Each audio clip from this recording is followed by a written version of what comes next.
ይህ መጽሐፍ በዚህ በሙስሊም ቤት ተቀዶ እየተሸጠ ነው ያገኘ ነው። አሮጌ አራዳ እርግጥም የፓስተር ቢኒ ተንኮልና ሴራ እየተጋለጠ ያለበት ጊዜ ነው። ይሄ ሙስሊሞች ብቻ ሳይሆን የክርስትና እምነት ተከታዮች እንኳን ተንኮሉና ሴራው ገብቷቸው እየተናገሩ እያጋለጡት ያለበት ጊዜ አሁን ደረሰ። እግዚአብሔር ምስክሬ ነው። እውነትን ከመናገር ወደኋላ አይደለም። ለትዝብት ስሙት። ከቢኒያም ጋር አብሮ የነበሩ ልጆች ከኋላ በኩል ምን እያሉ እንደሆነ ስሙትና ሊተርጉምላችሁ። መጽሐፍ በዚህ በሙስሊም ቤት ተቀዶ እየተሸጠ ነው ያገኘ ነው። አሮጌ አራዳ በጊዮርጊስ ወረታች በኩል ባለው መጨረሻ ላይ ያለው ድምጹን ከሰማችሁ አጋጋ በወላይተኛ አጋጋ ማለት። አሰላሙ አለይኩም ወራህመቱላሂ ወበረካቱ። ዲ ቻናላችን ቤተሰቦች እንዴት ናችሁልን? ዛሬ በአዲስ ቪዲዮ መጥቻለሁ። ለዛሬ ይዤላችሁ የመጣሁት ቪዲዮ እንግዲህ የፓስተሩ ሴራ ተጋልጧል። እስከመጨረሻው ድረስ የምትከታተሉ ከሆነ የምታዩ ነው የሚሆነው። ራሳቸው ክርስቲያኖች እየመሰከሩበት ይገኛሉ። እሱም ቪዲዮ ሙሉ ለሙሉ እሱ ቪዲዮ ላይ ነው ዛሬ ሪያክት የምናደርገው። ታዲያ ቪዲዮ እንደተለመደው ሁላችሁም ላይክ በማድረግ እንድትጀምሩ ጋብዛለሁ። ይህ ቪዲዮ መዳረስ ስላለበት ደግሞ ሼር አድርጉ። ለዚህ ቻናል አዲስ ከሆናችሁ ሰብስክራይብ ማድረግ አይረሳ። የደወል ምልክቷን ይጫኑ። በቀጥታ ወደ ቪዲዮ መስጊድ እንዲገነባ የሚደረገውን እንቅስቃሴና ጫና አጥብቀን እንቃወማለን። አሁን ነው ትክክለኛውን ጨዋታውን ያመጣው አቶ ቢኒያም። እኔ ስናገራችሁ የነበረው ይህንን ነው። በነገራችን ላይ ከወላይታ ሶዶ የደውላችሁልኝ ትላልቅ ሰዎች አላችሁ፣ የፕሮቴስታንት ሃይማኖት የሆናችሁ ማለት ነው። ጉዳዩን በእርቅ ለመፍታት እየሞከርን ነው ብላችኋል። እንደናንተ አይነት የተከበሩ በሳልና ለሀገር ሰላም የሚያስቡ ሰዎች ባሉባት ሀገር ውስጥ አቶ ቢኒያምን የመሰሉ በጣም የወረዱ በሃይማኖት ስም የሚነግዱና ጥቅማ ጥቅምን ፍለጋ የሚሮራጡ ወራዳ ሰዎችን ቦታ ልትሰጧቸው አይገባም። በነገራችን ላይ እዚህ ጋር የምታዩትን ሕፃን ልጅ እስር ቤት ነው የሚገኘው። ምንድን ነው የሚለው?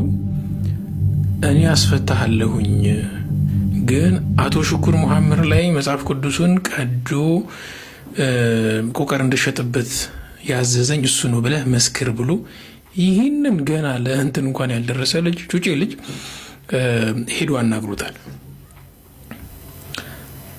እኔ የከተማው ከንቲባ እንዲሁም የወላይታ ሶዶ ከተማ ፖሊስ ኮሚሽን አቶ ሀብታሙ፣ ሌሎቻችሁም የህግ አካላት ይህ ሰው ለከተማዋ ሰላም የማይበጅ ወላይታ ሶዶ ከተማ ሁሉንም ብሔር ብሔረሰብ ሃይማኖቶችን አቅፋ እየኖረች ያለች ከተማ እንደመሆነ ይህ ግን የማይዋጥላቸው የራሳቸውን የሃይማኖት መጽሐፍ ቅዱስ ቀደው ለተራ ዓላማ የሚጠቀሙ እንደነዚህ አይነት ወራዳ ሰዎችን የሀገር ሽማግሌዎቹም እንደ ሀገር ሽማግሌ ህግም ደግሞ እንደ ህግ ልትቀጧቸውና እረፉ ይበቃችኋል ልትሏቸው ይገባል። እውነታው አሁን እየተገለጠ ነው። በወላይታ ሶዶ በተፈጠረው ጉዳይ ላይ ስላወራሁት እየተናገሩብኝ ነውና ምንም እውነትን ከመናገር ወደኋላ አይደለም። የተከበራችሁ ይሄን ቪዲዮ የምትመለከቱ ሁሉ ለትዝብት ስሙት።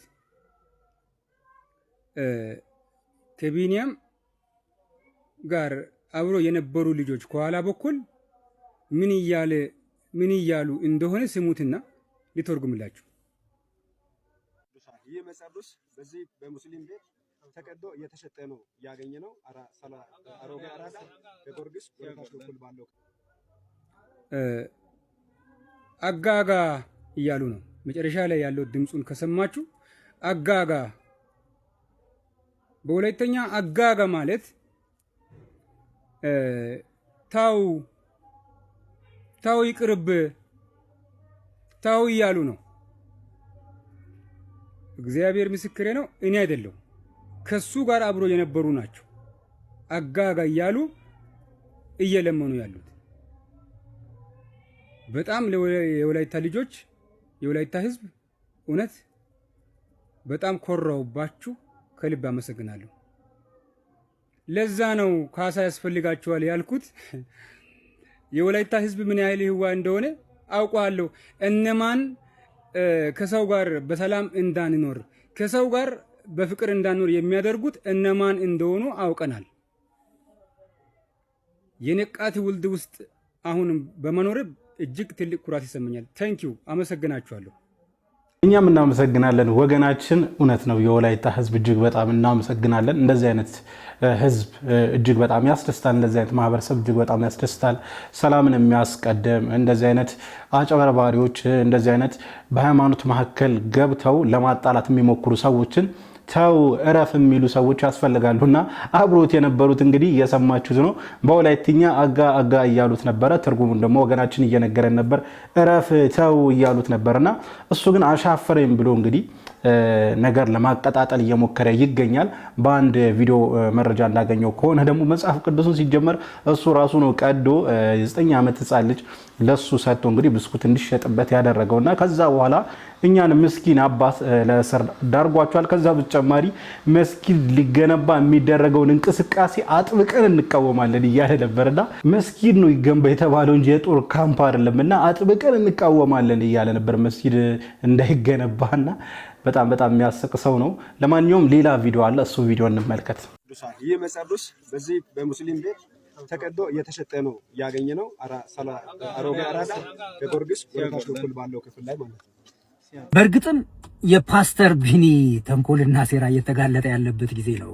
ይሄ ሙስሊሞች ብቻ ሳይሆን የክርስትና እምነት ተከታዮች እንኳን ተንኮሉና ሴራው ገብቷቸው እየተናገሩ እያጋለጡት ያለበት ጊዜ አሁን ደረሰ። ምክንያቱም እውነት ተድበስብሶ አይቀርም። ፓስተር ቢኒ እልም ያለ የኢስላምና የሙስሊሞች ጥላቻ ያለበት ሰው ነው። ይሄንን ጥላቻውን በራሱ ብቻ ሳይሆን በምእመኑ ውስጥ ለመዝራት ሙከራ እያደረገ ያለ ሰው ነው። ፓስተር ቢኒ ምናልባት አካውንቱን ገብታችሁ ብትመለከቱት በብዙ የሙስሊም ጥላቻ ቪዲዮዎችና መልእክቶች የታጀበ ነው። ሕግ በማይፈቅደው ቦታ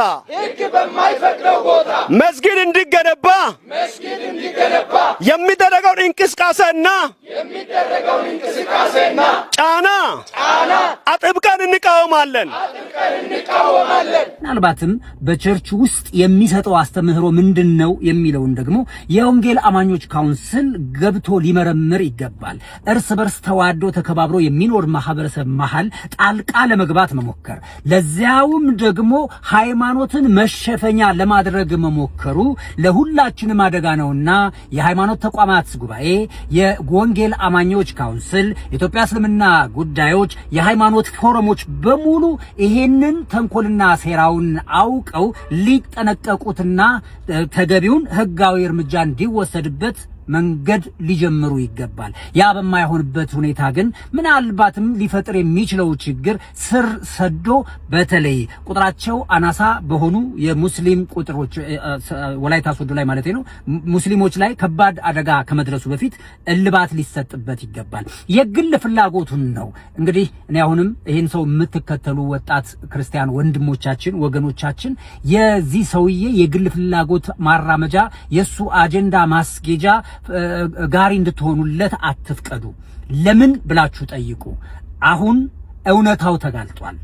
መጽሐፍ ቅዱሱን እኒህ አባት አልቀደዱም፣ እኒህ አባት አላደረጉም።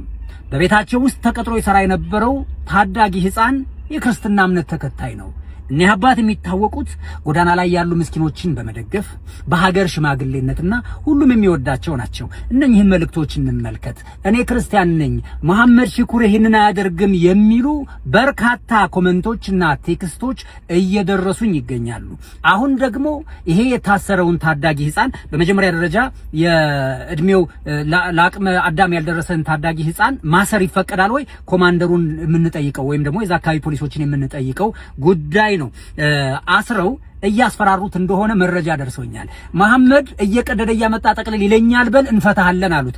አንተ ታዳጊ ሆይ እድሜህ ለመታሰር ስለማይበቃ እንድትፈታ ለማድረግ የማንም ድጋፍ ሳያስፈልግ ህግ ያግዛሃል። ህግ ይከበር የምትሉ በተለይ ትልልቅ ባለስልጣናት የክልል መቀመጫ የሆነቿን ወላይታ ሶዶ ስም የሚያጎድፈውን ይህንን ፓስተር ከወዲሁ እልባት ልትሰጡት ይገባል። ጥያቄው መጽሐፍ ቅዱስ ተቀደደ ነበረ። ኢሚዲየትሊ ቀየረውና መስጊድ እንዳትገነቡ የሚል የመሪነት ሚና ውስጥ ሊጫወት እየሞከረ ነው። ቪዲዮዎቹ ራሱን የሚያጋልጡት ሞኝ ወንድማችን እባክህ ከሰይጣናዊ አካሄድህ ተመለስ፣ ከጨለማ መንገድህ ተመለስ። እኔ የምልህ ይሄንን ነው።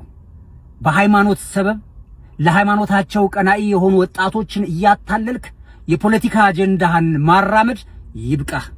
ይህንን የማታደርግ ከሆነ እመነኝ እውነት ተደብቃ አትቀርም። ያንተ መውደቂያ ጊዜ ቅርብ ነው። የዚህን ሰውዬ ተንኮል አውቃችሁ ገብቷችሁ መረጃዎች እየላካችሁልን ያላችሁ የዚህ ሰውዬ ተንኮል ገብቷችሁ አይዟችሁ ያላችሁን ክርስቲያን ወገኖቻችን እናመሰግናለን። እውነት ነው፣ እጅግ በጣም እናመሰግናለን። ሲጀምር ትክክለኛ ክርስቲያን ወገኖቻችን እንደዚህ አይነት ባህሪ እንዳላቸው ነው የምናውቀው።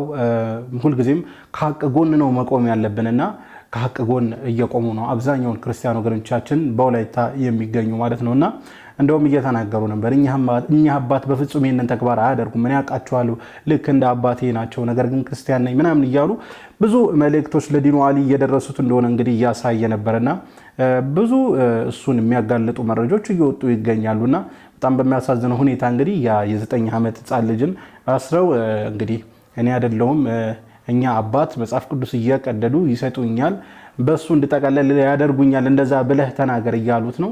ገና 9 ዓመት ህፃን ልጅ መታሰር እንግዲህ ይቻል ዲኑ በህጉ እንደማይቻል እየተናገረ ነበርና እኔ ስለ ህጉ ያን ያህል ዕውቀት የለኝም፣ ነገር ግን የሚታሰር አይመስለኝም እኔም በግሌና ፍትህ ልንል ይገባል። ስለዚህ እንግዲህ ይህንን ሀገር እየበጠበጠ ሀገር እያመሰ ሙስሊም ከክርስቲያኑ ሊያባላ ሊያጫርስ የተነሳውን ፓስተር በህግ ቁጥጥር ስር እንዲውል እኛም እንፈልጋለን። እሱ ላይ ምርመራ እንዲካሄድበት እንፈልጋለን። በሶሻል ሚዲያ ላይ እንግዲህ የጥላቻ ንግግሮችን በስነስርዓት እየተናገረ ነበር። መስጂድ እንዲገነባ የሚደረገውን እንቅስቃሴ አንፈቅድም ምናምን እያለ ነበር። እሱ ማን ስለሆነ ነው የሚፈቅደው? እሱ ማን ስለሆነ ነው የሚከለክለውና ይሄ ንግግሩ ብቻ ለእስር እንደሚዳረገው በእርግጠኝነት በጣም እርግጠኛ ነኝና በዚህ ጉዳይ ላይ የህግ አካላቶች የራሳቸውን ኃላፊነት እንድትወጡ በዚህ አጋጣሚ ጠይቃለሁ። ከዚህ ባሻገርም እንግዲህ መጅሊስም እንደዚህ ጉዳይ ላይ ተሳትፎ እንደሚያደርግ ተስፋ አደርጋለሁ። ዲኑ አሊም እንደተናገረው እንግዲህ የወንጌል አማኞች እንዲሁም ደግሞ የሃይማኖት ተቋማት ጉባኤም በዚህ ጉዳይ ላይ ጣልቃ መግባት አለባቸው ብዬ አስባለሁ። እውነት ተደብቃ አትቀርም፣ እንዲህ እየተጋለጠ መሄዱ አይቀርም ማለት ነው። ፓስተር በመጨረሻም ተጋልጧል፣ ተዋርዷል። መጨረሻው ደግሞ የሚሆነው እስር ነው በእርግጠኝነት ነው የምላችሁ። ለማንኛውም ለዛሬ ይዤላችሁ የመጣሁት ቪዲዮ ይሄን ይመስል ነበረ። ቪዲዮን ከወደዳችሁ እንደተለመደ ሁላችሁም ላይክ አድርጉ። ይህ ቪዲዮ እንዲዳረስ ደግሞ ሼር አድርጉ። ለዚህ ቻናል አዲስ ከሆናችሁ ሰብስክራይብ ማድረግ አይረሳ፣ የደወል ምልክቷን ይጫኑ። ኢንሻአላህ በቀጣይ በአዲስ በቆንጆ ቪዲዮ እስከምንገናኝ ወሰላሙ አለይኩም ወራህመቱላህ ወበረካቱ።